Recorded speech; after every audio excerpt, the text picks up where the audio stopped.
ಕರ್ನಾಟಕದ ಒಟ್ಟು 20 ಲೋಕಸಭಾ ಕ್ಷೇತ್ರಗಳಿಗೆ ಸಂಬಂಧಿಸಿದಂತೆ ಬಿಜೆಪಿ ಇವತ್ತು ತನ್ನ ಅಭ್ಯರ್ಥಿಗಳ ಪಟ್ಟಿಯನ್ನು ರಿಲೀಸ್ ಮಾಡಿದೆ.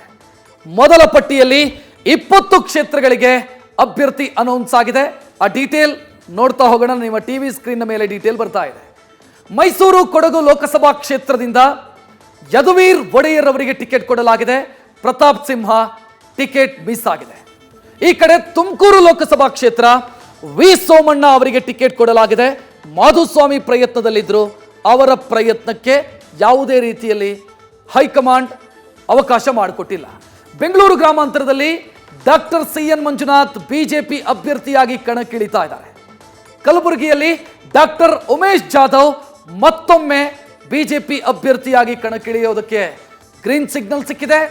ಈ ಕಡೆ ಬಳ್ಳಾರಿಯಲ್ಲಿ ಬದಲಾವಣೆಯಾಗಿದೆ. ದೇವೇಂದ್ರಪ್ಪ ಅವರ ಬದಲಾಗಿ ಮಾಜಿ ಸಚಿವ ಶ್ರೀರಾಮುಲು ಅವರಿಗೆ ಟಿಕೆಟ್ ಕೊಡಲಾಗಿದೆ. ಶಿವಮೊಗ್ಗ ಲೋಕಸಭಾ ಕ್ಷೇತ್ರದಲ್ಲಿ ಯಾವುದೇ ಬದಲಾವಣೆಯಾಗಿಲ್ಲ. BY ರಾಘವೇಂದ್ರ ಮತ್ತೊಮ್ಮೆ ಟಿಕೆಟ್ ಪಡ್ಕೊಂಡಿದ್ದಾರೆ. ಧಾರವಾಡ ಕ್ಷೇತ್ರದಲ್ಲೂ ಕೂಡ ಬದಲಾವಣೆಗಳಾಗಲಿಲ್ಲ. ಕೇಂದ್ರ ಸಚಿವ ಪ್ರಹ್ಲಾದ್ ಜೋಶಿ ಮತ್ತೊಮ್ಮೆ ಅವಕಾಶವನ್ನು ಪಡ್ಕೊಂಡಿದ್ದಾರೆ. ಉಡುಪಿ ಚಿಕ್ಕಮಗಳೂರು ಕ್ಷೇತ್ರದಲ್ಲಿ ಬದಲಾವಣೆಯಾಗಿದೆ. ವಿಧಾನ ಪರಿಷತ್ನ ವಿಪಕ್ಷ ನಾಯಕ ಕೋಟಾ ಶ್ರೀನಿವಾಸ್ ಪೂಜಾರಿ ಲೋಕಸಭಾ ಅಖಾಡಕ್ಕೆ ಇಳಿತಾ ಇದ್ದಾರೆ. ಬಾಗಲಕೋಟೆಯಲ್ಲಿ ಬದಲಾವಣೆ ಇಲ್ಲ. PC ಗದ್ದಿಗೌಡರ್ 4 ಬಾರಿ MP ಮತ್ತೊಮ್ಮೆ ಅವಕಾಶವನ್ನು ಅವರಿಗೆ ಕೊಡಲಾಗಿದೆ. ಚಿಕ್ಕೋಡಿಯಲ್ಲಿ ಬದಲಾವಣೆಯ ಮುನ್ಸೂಚನೆ ಇತ್ತು, ಆದರೆ ಬದಲಾವಣೆ ಮಾಡಿಲ್ಲ. ಅಣ್ಣಾ ಸಾಹೇಬ್ ಜೊಲ್ಲೆ ಹಲವು ಬಾರಿ ಪ್ರಯತ್ನವನ್ನ ಮಾಡಿ ಲಾಬಿಯನ್ನ ಮಾಡಿ ಮತ್ತೆ ಟಿಕೆಟ್ ಪಡ್ಕೊಂಡಿದ್ದಾರೆ ಅಥವಾ ಉಳಿಸಿಕೊಂಡಿದ್ದಾರೆ.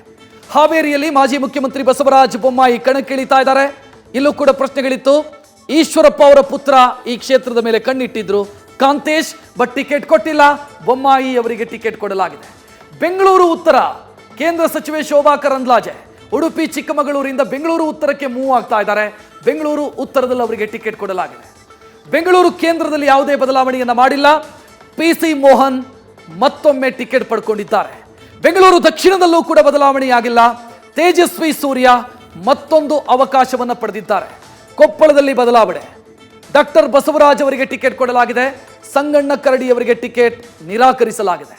ದಾವಣಗೆರೆಯಲ್ಲಿ ಬದಲಾವಣೆ, ಆದರೆ ಅದೇ ಫ್ಯಾಮಿಲಿಗೆ ಟಿಕೆಟ್. GM ಸಿದ್ದೇಶ್ವರ್ ಅವರ ಬದಲಾಗಿ ಅವರ ಪತ್ನಿ ಗಾಯತ್ರಿ ಸಿದ್ದೇಶ್ವರ ಟಿಕೆಟ್ ಪಡ್ಕೊಂಡಿದ್ದಾರೆ.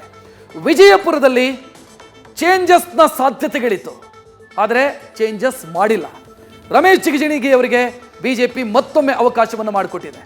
ದಕ್ಷಿಣ ಕನ್ನಡದಲ್ಲಿ ನಳಿನ್ ಕುಮಾರ್ ಕಟೀಲ್ ಅವರ ಬದಲಾಗಿ ಕ್ಯಾಪ್ಟನ್ ಬ್ರಿಜೇಶ್ ಚೌಟಾ ಬಿಜೆಪಿಯ ಟಿಕೆಟ್ ಅನ್ನು ಪಡ್ಕೊಂಡಿದ್ದಾರೆ. ಹೊಸ ಮುಖಕ್ಕೆ ಬಿಜೆಪಿ ಅವಕಾಶವನ್ನ ಮಾಡಿಕೊಡುವ ಮುಖಾಂತರ ಸಂಘ ಪರಿವಾರದ ಪ್ರಯೋಗಶಾಲೆಯಲ್ಲಿ ಮತ್ತೊಂದು ಪ್ರಯೋಗಕ್ಕೆ ಬ್ರಿಜೇಶ್ ಚೌಟಾ ಅವರನ್ನ ಮುಂದಕ್ಕೆ ಬಿಡಲಾಗಿದೆ. ಕ್ಯಾಪ್ಟನ್ ಬ್ರಿಜೇಶ್ ಚೌಟಾ ಟಿಕೆಟ್ ಅನ್ನು ಪಡ್ಕೊಂಡಿದ್ದಾರೆ. ಇದಿಷ್ಟು ಟಿಕೆಟ್ಗೆ ಸಂಬಂಧಿಸಿದಂತ ಡೀಟೇಲ್. ಆದರೆ ಇನ್ನು ಟಿಕೆಟ್ ಮಿಸ್ ಆದವರು ಯಾರೆಲ್ಲ ಪ್ರಮುಖರು, ಯಾರಿಗೆಲ್ಲ ಟಿಕೆಟ್ ಮಿಸ್ ಆಗಿದೆ ಡೀಟೇಲ್ ನೋಡ್ತಾ ಇದ್ದೀರಿ. ಕೊಡಗು ಮೈಸೂರಿನ ಸಂಸದ 2 ಬಾರಿ ಆ ಕ್ಷೇತ್ರವನ್ನು ಪ್ರತಿನಿಧಿಸಿದಂತ ಪ್ರತಾಪ್ ಸಿಂಹ ಟಿಕೆಟ್ನ ನಿರೀಕ್ಷೆಯಲ್ಲಿದ್ದರು. ನಾನು ಕ್ರಿಯಾಶೀಲ ಸಂಸದ ಅಂತ ಹೇಳ್ತಾ ಓಡಾಡ್ತಾ ಇದ್ರು. ಬಟ್ ಪ್ರತಾಪ್ ಸಿಂಹ ಅವರಿಗೆ ಟಿಕೆಟ್ ಕೊಡಲಾಗಿಲ್ಲ. ಯದುವೀರ್ ಅವರಿಗೆ ಅವಕಾಶ ಕೊಡಬೇಕು ಅನ್ನೋ ಕಾರಣಕ್ಕಾಗಿ ಪ್ರತಾಪ್ ಅವರಿಗೆ ಟಿಕೆಟ್ ನೀಡಲಾಗಿಲ್ಲ. ನಳಿನ್ ಕುಮಾರ್ ಕಟೀಲ್ 3 ಬಾರಿ ಸಂಸದ ದಕ್ಷಿಣ ಕನ್ನಡ ಲೋಕಸಭಾ ಕ್ಷೇತ್ರ, ಅವರಿಗೆ ಟಿಕೆಟ್ ಕೊಡಲಾಗಿಲ್ಲ. Captain Brijesh Chowta ticket ಪಡ್ಕೊಂಡಿದ್ದಾರೆ.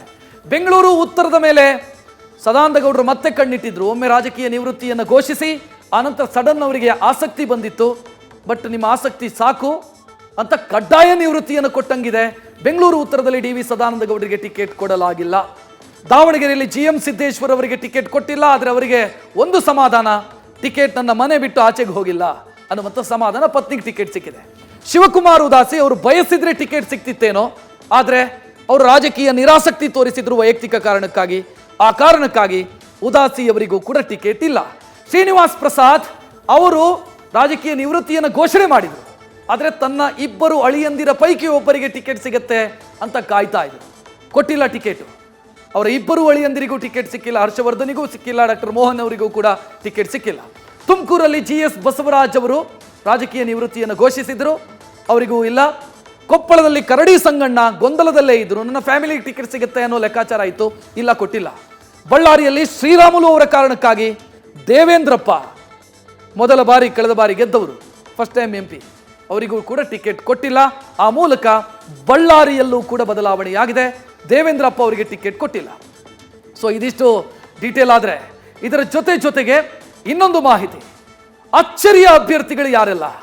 BJP ಘೋಷಣೆ ಮಾಡಿದಂಥ 20 ಅಭ್ಯರ್ಥಿಗಳ ಪಟ್ಟಿಯಲ್ಲಿ ಅಚ್ಚರಿಯ ಪಟ್ಟಿಯಲ್ಲಿ ಮೊದಲ ಹೆಸರು ಯದುವೀರ್ ಕೃಷ್ಣದತ್ತ ಒಡೆಯರ್.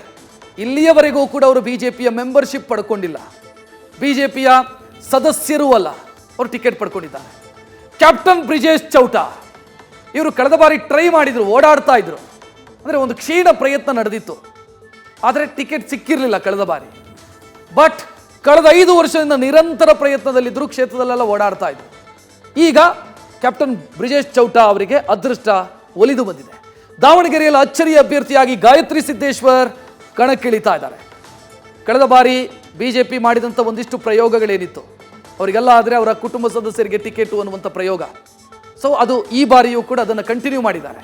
ಒಂದು ಎಕ್ಸಾಂಪಲ್ ಅಂತಂದರೆ ಮಹದೇವಪುರದಲ್ಲಿ ಲಿಂಬಾವಳಿ ಬದಲಾಗಿ ಅವರ ಪತ್ನಿಗೆ ಟಿಕೆಟ್ ಕೊಟ್ಟಿರೋದು, ಲೋಕಸಭೆಯಲ್ಲಿ ಈಗ ದಾವಣಗೆರೆಯಲ್ಲಿ ಸಿದ್ದೇಶ್ವರ್ ಬದಲಾಗಿ ಅವರ ಪತ್ನಿಗೆ ಟಿಕೆಟ್ ಕೊಟ್ಟಿರೋದು.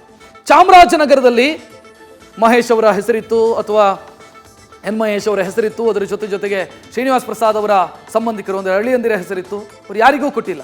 ಬಾಲರಾಜ್ ಅವರಿಗೆ ಟಿಕೆಟ್ ಕೊಟ್ಟಿದ್ದಾರೆ, ಎಸ್ ಬಾಲರಾಜ್. ಇವ್ರು ಯಾರು ಅಂತಂದರೆ, ಇವರು ಕೊಳ್ಳೇಗಾಲ ವಿಧಾನಸಭಾ ಕ್ಷೇತ್ರದಲ್ಲಿ 2004ರಲ್ಲಿ ಪಕ್ಷೇತರರಾಗಿ ಗೆದ್ದವರು, ಶಾಸಕರಾಗಿ ಎಸ್ ಬಾಲರಾಜ್. ಇವರಿಗೆ ಟಿಕೆಟ್ ಕೊಡಲಾಗಿದೆ. ಕೊಪ್ಪಳದಲ್ಲಿ ಬಸವರಾಜ್ ಕ್ಯಾವಟೂರು, ವೃತ್ತಿಯಲ್ಲಿ ವೈದ್ಯರು, ಡಾಕ್ಟರ್ ಬಸವರಾಜ್ ಕ್ಯಾವಟೂರು, ಇವರು ಕೂಡ ಬಿಜೆಪಿಯ ಸಂಘಟನೆಯಲ್ಲಿ ಗುರುತಿಸಿಕೊಂಡವರಲ್ಲ, ಪ್ರಯತ್ನ ಮಾಡಿದ್ರಂತೆ ಕಳೆದ ಬಾರಿನೂ ಕೂಡ, ಆದರೆ ಸಂಘಟನಾತ್ಮಕವಾಗಿ ಬಿಜೆಪಿ ಜೊತೆಗೆ ಗುರುತಿಸಿಕೊಂಡವರಲ್ಲ. ಆದರೆ ಬಸವರಾಜ್ ಕ್ಯಾವಟೂರು, ಡಾಕ್ಟರ್ ಬಸವರಾಜ್ ಕ್ಯಾವಟೂರು ಕೊಪ್ಪಳದಿಂದ ಟಿಕೆಟ್ ಪಡ್ಕೊಂಡಿದ್ದಾರೆ, ಸಂಗಣ್ಣ ಕರಡಿ ಅವರಿಗೆ ರಿಪ್ಲೇಸ್ಮೆಂಟು. ಈ ಕಡೆ ಬೆಂಗಳೂರು ಗ್ರಾಮಾಂತರ doctor C N Manjunath ticket ಪಡ್ಕೊಂಡಿದ್ದಾರೆ. ಡಾಕ್ಟರ್ ಸಿ ಎನ್ ಮಂಜುನಾಥ್ ಇನ್ನೂ ಕೂಡ ಬಿಜೆಪಿಯ ಸದಸ್ಯತ್ವವನ್ನು ಪಡ್ಕೊಂಡಿಲ್ಲ. ಇವರು JDS ಅಭ್ಯರ್ಥಿ ಆಗ್ತಾರೋ ಬಿಜೆಪಿ ಅಭ್ಯರ್ಥಿ ಆಗ್ತಾರೋ ಅಂತ ಕನ್ಫ್ಯೂಷನ್ ಇತ್ತು. ಇಲ್ಲ, ಬಿಜೆಪಿ ಅಭ್ಯರ್ಥಿಯಾಗಿ ಕಣಕ್ಕಿಳಿದಿದ್ದಾರೆ. ನ್ಯೂಸ್ ಫಸ್ಟ್, ನಿರ್ಭೀತಿಯಿಂದ ನಿಮ್ಮ ಪರವಾಗಿ.